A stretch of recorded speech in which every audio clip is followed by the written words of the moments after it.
Nossa quarta semana e a gente vai ver qual relação que pode ter dos registros do quarto chakra em relação ao dinheiro, a nossa vida financeira atual. E olha, não são poucos, não, são muitos. Gente, são muitos. Por quê?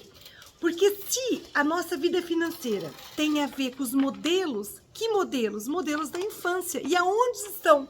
Não, aonde estão os registros, se não na nossa infância?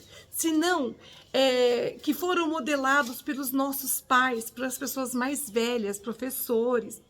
E lembra que tinha um preconceito muito grande. Hoje ainda se fala sobre o dinheiro, sobre pessoas que fazem sucesso com uma certa... uma coisa boa, né? A gente... dificilmente você vê hoje as pessoas falando na internet, por exemplo, de alguém que deu certo, malhando essa pessoa como era malhada antigamente. Por quê? Então tem alguma justificativa, né? Porque hoje a gente sabe que para ter uma vida financeira, você tem que ter um comportamento mais disciplinado, você tem que ter mais responsabilidade financeira. Só que antigamente não era se falado dessa forma que é falado hoje. Hoje tem livros, muitos livros. Agora, qual a chance dos nossos pais, nossos antepassados, terem lido esses livros que nem existiam? Pouco se falava sobre isso. Então tinha um certo preconceito, porque a pessoa não deu certo, não... então, vamos lá, nossos pais ou pessoas que a gente admirava, que não tinham grana, eles não sabiam como fazer a coisa acontecer, trabalhavam demais e aí guardavam um certo rancor, um ressentimento daqueles que conseguiam uma vida financeira legal. Aí, sem contar que aquelas pessoas, muitas vezes, não eram tão boazinhas mesmo, elas, como tem, gente, em tudo. Então, não em questão financeira, mas em tudo. Sempre vai ter o bonzinho e o mauzinho. Sempre vai ter aquele que faz coisa certa e aquele que faz pelo caminho, né, enviesado. A questão é, nós registramos muita coisa contra as pessoas que deram certo na vida. Então, por certo despeito, porque...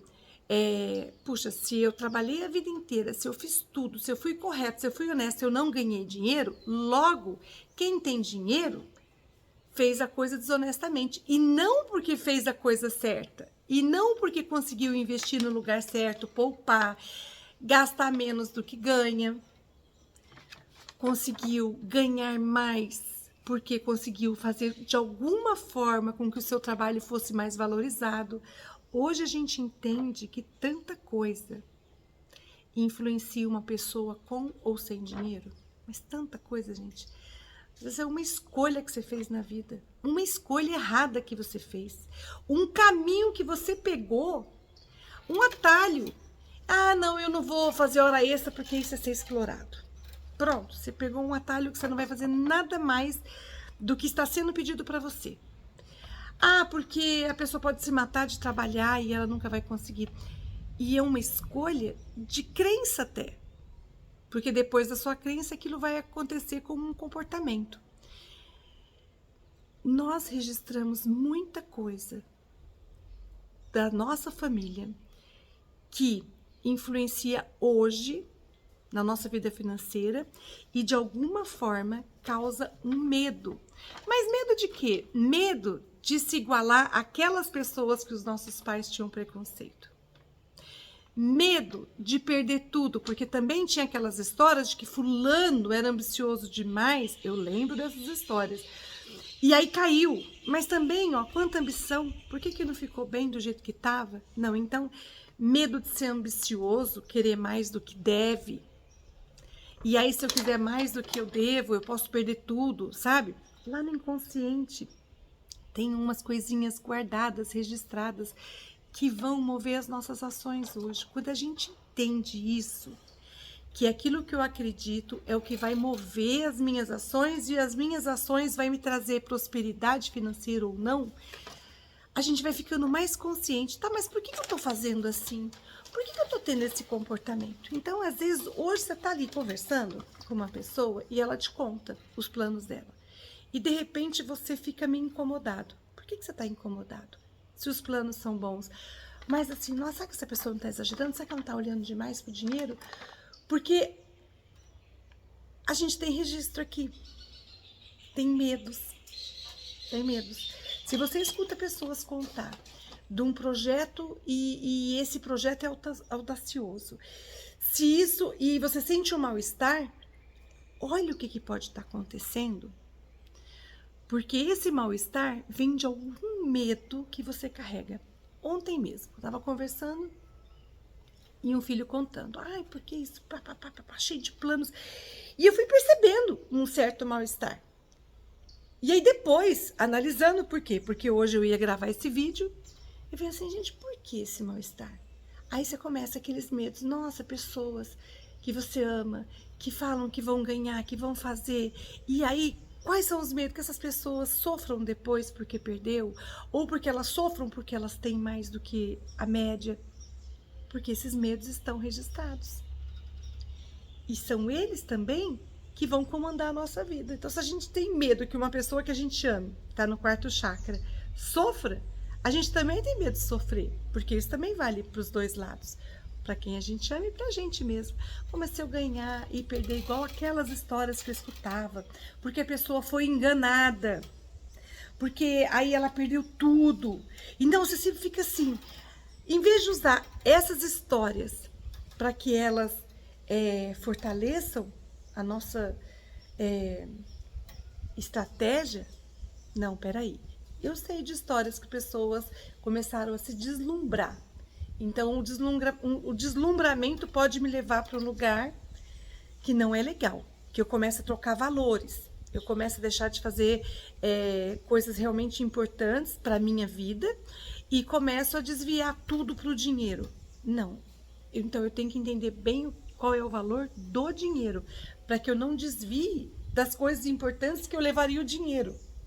Então, um exemplo, por que o dinheiro é importante? Então, chegou um certo momento da nossa jornada que a gente entendeu que o dinheiro é fundamental para a gente ter sossego até emocional, paz emocional, paz mental, paz na família, que a gente possa ter conforto. Tudo isso o dinheiro pode trazer.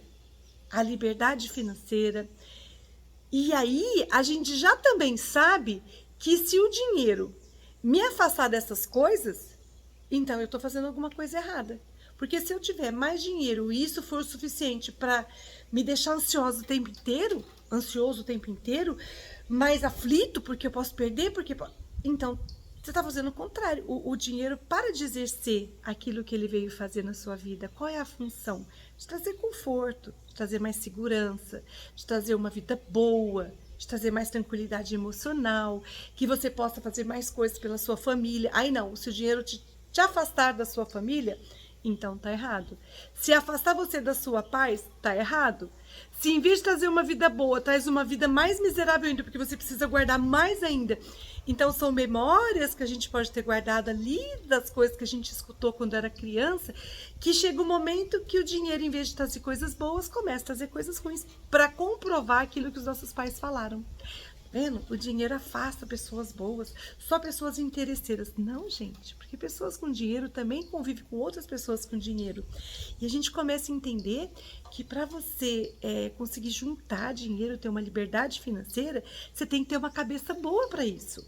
Você tem que saber ganhar mais do que você ganha hoje, tem que saber poupar, ou seja, gastar menos do que você ganha, tem que saber comprar melhor. Porque se você entrar num eterno consumismo, você pode ganhar uma fortuna que nenhum dinheiro vai parar na sua mão. Você vai consumir o tempo inteiro. E porque se o dinheiro é emocional, como tem vários livros que falam isso, acho muito bacana, então que buraco você está preenchendo, que medo você está preenchendo, o que você está fazendo que o dinheiro não vai ter fim? Então, se a gente tem um plano legal, quanto eu quero ganhar, isso me daria mais liberdade para fazer exatamente o que eu gosto de fazer, aí é a hora agora de investigar o que está me impedindo. E essa semana em especial, nós vamos trabalhar muito o quarto chakra, fazer muito reiki no quarto chakra, para ir dissolvendo esses mal-estar que a gente vai sentir quando a gente lembrar das conversas do passado, quando a gente lembrar daqueles tios que foram justos mais espertinhos que passaram a perna. Sabe aquelas pessoas que passaram a perna nos irmãos, que a gente escuta falar tanto? Antigamente tinha tanto disso, né? Hoje também tem, mas eu acho que as pessoas estão um pouco mais espertas. Então a gente diz, puxa, eu não quero me comparar àquela pessoa. Não, então eu tenho... E aí, com medo de não ser uma pessoa legal, a gente pode estar deixando de ganhar, de ser mais próspero. Então vamos lidar. E eu acho que uma maneira muito boa da gente lidar com esses medos do quarto chakra é justamente conversar muito no grupo de interação. Igual foi da semana passada, falando das nossas crenças, que a gente guardou ali na nossa mente, que atrapalhou tanto e que atrapalha até hoje. Vamos livrar? De repente coloca lá no grupo assim. Por exemplo, eu vou colocar agora aqui. Eu adoro dar exemplo, né? Exemplo vivo. Um exemplo. A minha mãe guardava... Eu tenho 2 exemplos, de mãe e de pai. A minha mãe tinha uma coisa com ela que ela demonstrava o tempo inteiro. Minha mãe era uma pessoa muito religiosa. Que a falta, o sacrifício, aquela coisa sofrida, levaria para um lugar bom. Sabe, eu sempre entendi, ela nunca falou com as palavras, nunca expressou, mas eu entendia que momentos, quando ela contava alguma coisa, aqueles momentos de muito sacrifício, sacrifício de aperto financeiro, de não ter, nossa, eu não tinha o que levar para casa, e aquele sofrimento sempre tinha um ar de que aquilo era santo, aquilo era justo, aquilo era bom. Aquilo edificasse a nossa alma. Eu tinha uma memória, quando eu escutava as histórias da minha mãe, de aperto mesmo, aperto. Era como se aquilo fosse um alívio para a alma. Então isso ficou registrado. Agora, para tirar isso, gente, isso não é legal. Essa alma não está gostando disso. Ela queria um pouco, ela queria mais. E um outro lado, também familiar, das histórias do meu pai. Meu pai jogava, meu pai apostava, meu pai colocava... Ele arriscava demais. E ele chegou a ter dinheiro, e por arriscar demais ele perdeu tanto, que a ponto da minha mãe passar por situações, né? A minha mãe, meus irmãos, a gente passar por situações muito difíceis. Então, um pai que era arrojado, mas pouco estratégico, porque esse arrojado também não funcionou, não levou a gente para a riqueza, mas eu tenho tios que tiveram esse arrojo todo, mas pensaram, refletiram, tiveram escolhas, estratégias melhores que enriqueceram. Então, os meus tios, por parte de pai, são ricos. Não é que eles foram ricos, eles são ricos até hoje, assim, a maioria já morreu. Mas a família do meu pai é uma família muito rica, muito próspera. Ele fez escolhas que não foram assertivas. Então, aí a gente guarda na memória, nossa, arriscar, né? Porque não deu certo para ele. Ao mesmo tempo, todo o sacrifício da minha mãe, estava levando... Olha, são distorções. Então, medo de arriscar, porque pode perder. Medo de ganhar, porque isso pode não ser santo. Então, para onde a gente vai? Para onde a gente vai direcionar as nossas escolhas, nossas ações, nossos comportamentos? E aí a gente vê que tem tanta coisa escondida. Eu tô adorando passar essas 7 semanas falando sobre os medos em relação ao dinheiro escondidinhos nos chakras. Espero mesmo que vocês estejam gostando. Coloca no grupo, de verdade, assim. Inês, estou gostando. Não, Inês, eu não vejo a hora de acabar. Entra logo com um livro aí, porque já superei isso aí, tá? Se alguém superou, coloca ali, porque legal. Se alguém já superou, nossa, conta pra gente, porque é um trabalho que a gente vai ter que fazer sempre, né? Sempre, buscando, investigando, e investigar é a palavra. Vamos investigar o máximo que a gente puder sobre medos, porque esses medos vão paralisar as nossas atitudes. E a gente não quer ficar parado, a gente quer ação, mas uma ação assertiva, uma ação que leve a gente para o lugar que a gente quer ir, da liberdade financeira. Certo, pessoal? Muito reiki, muita conversa, muita reflexão, que a semana vai ser maravilhosa. Muito reiki pro quarto chakra, tirando medo e levando amor. Beijo.